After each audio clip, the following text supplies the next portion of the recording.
Paano kung ang isang simpleng bagay tulad ng isang pirma ay pwedeng maging mitya ng isang dambuhalang away sa gobyerno? Well, yan mismo ang nangyayari ngayon sa Pilipinas, kung saan ang isang pirma lang ang nagpasiklab ng tinatawag nilang Budget War of 2025. Okay, tara, himayin natin to. Nagsimula ang lahat ng ito sa iisang dokumento, pero dalawang magkaibang aksyon.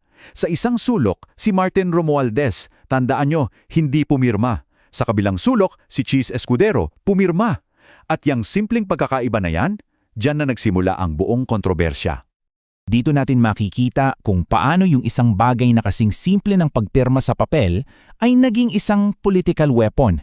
Hindi natutungkol sa simpleng papeles, kundi isang paperwork warfare. Dito, ang pirma ay pwedeng maging pananga o pwede ring maging akusasyon. At itong quote na to, perfecto para ipaliwanag ang sitwasyon. Sa politika kasi natin, ang pirma ay hindi lang basta tinta sa papel. Pwede itong maging alibi mo o pwede ring maging ebidensya laban sa'yo. Ganun kabigat ang isang pirma. May dala itong political weight at legal na responsibilidad.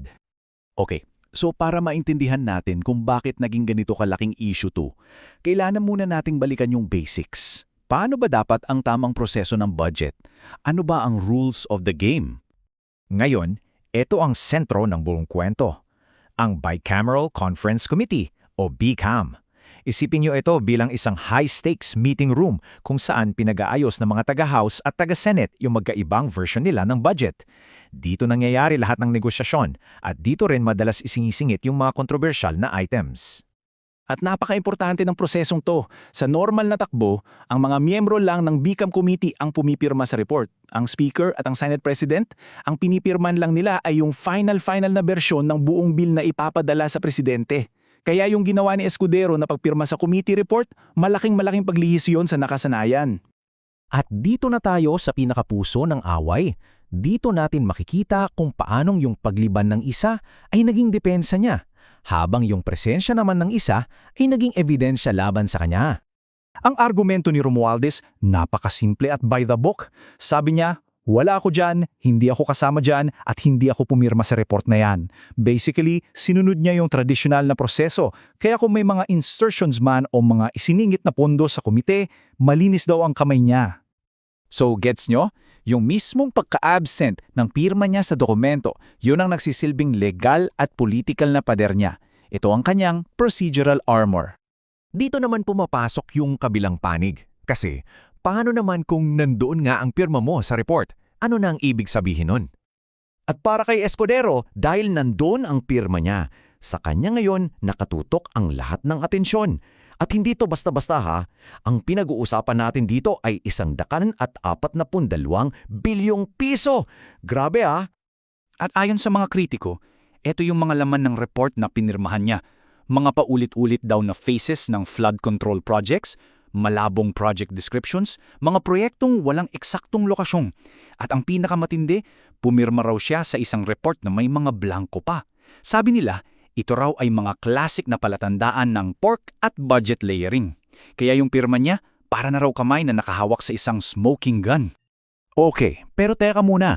Ayon sa ating source, kailangan nating tignan yung mas malaking picture. Kasi hindi lang to tungkol sa away ng dalawang politiko eh. Ang tunay na iskandalo raw dito ay yung pinsala sa ating mga institusyon at sa tiwala ng taong bayan. Itong buong bangayan parang naging isang malaking political theater na lang. Isang labanan para makontrol ang kwento. Ang problema, habang nagpapalabas sila, may mga totoong konsekwensya yan sa serbisyo publiko. At dito talaga natin makikita yung disconnect, di ba? Habang sila abala sa kanilang parliamentary gymnastics, tayong mga ordinaryong mamamayan, ang tanong lang naman natin, simple lang, bakit baha pa rin? Bakit bitak-bitak na yung tulay? At nasaan na yung mga classroom na pinangako? At tingnan nyo kung gaano kaiba ang naging tugon nila. Si Romualdez humarap sa investigasyon, sumagot sa mga tanong, sumunod sa proseso. Ang tawag dito, accountability by cooperation. Samantala, si Escudero naman, ang akusasyon sa kanya ay ginawa raw niyang political theater ang issue na may kasama pang moral sermonizing. So, ano ang dapat nating gawin? Ano ang pinaka-takeaway natin dito? Sabi ng source, sa gitna ng lahat ng ingay at drama, isa lang ang dapat nating gawin. Follow the paperwork. Sundan ang mga dokumento. At napakalinaw ng pagkakaiba ng dalawa. Yung political theater, puro press release lang yan, puro soundbites, puro simbolismo. Pero yung tunay na accountability, yun yung makikita mo sa mga audit sa bawat line item ng budget. Yung totoong serbisyo, hindi simbolismo. Yung totoong blueprints, hindi lang basta galit. Dahil sa huli, tandaan natin, ang national budget ay hindi script para sa isang dula. Kontrata yan. Isang kontrata sa pagitan ng gobyerno at ng mga mamamayan. Isang pangako ng mga kalsada, paaralan at serbisyo. At kapag ang kontratang yan ay nauwi lang sa pag-aarte, walang naitatayo, walang natutupad na pangako. Kaya iiwan ko sa inyo itong huling tanong. Kapag tapos na ang palabas, kapag bumaba na ang kurtina ng political performance na to, sino ang maiiwan para suriin ang mga papeles? Kasi ang tunay na pananagutan hindi natin yan makikita sa mga headline. Mahahanap yan sa mga audit report. At trabaho ng ating mga institusyon at trabaho rin nating mga mamamayan na sundan ng paper trail.